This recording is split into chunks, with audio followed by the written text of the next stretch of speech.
মুখ্যমন্ত্রীর ধমকের পরেই ভোগান্তি কমাতে বাড়ছে সরকারি বাস।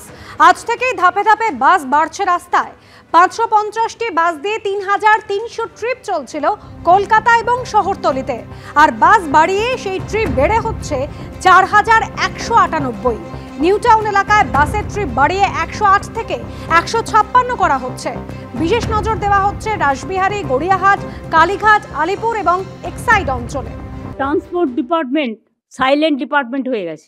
মিনিস্টার নিজে কখনো ভিজিট করেছেন সারপ্রাইজ কলকাতার জায়গাগুলো নিয়ে?